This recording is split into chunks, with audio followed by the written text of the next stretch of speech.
पटना ऐसन पटनैया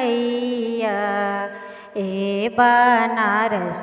ऐसन घाट ए बनारस ऐसन घाट बलिया के पकी सड़किया ओह पर लागेला बाजार ओह पर लागेला बाजार चलले बजरिया ससुर जी करस कलशुप के मोल करस दौरा के मोल हाली हाली मोल करी मोलावा भैले अरगिया के बेर भैले अरगिया के बेर पटना ऐसन पटनैया ए बनारस ऐसन घाट ए बनारस ऐसन घाट बलिया के पकी सड़किया ओह पर लागेला बाजार ओह पर लागेला बाजार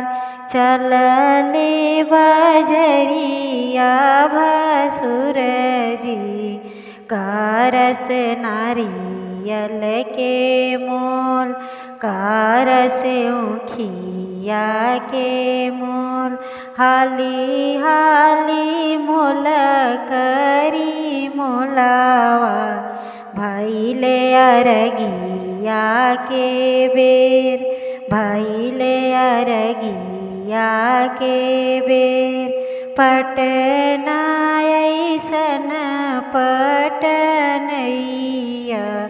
ए बनारस ऐसन घाट ए बनारस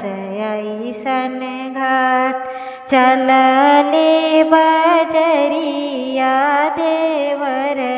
जी करस नींबुआ के मोल करस सेउआ के मोल हाली हाली करी देवर जी मोलावा भैले अरगिया के बेर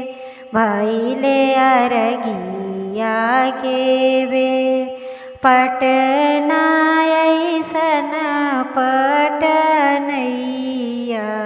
ए बनारस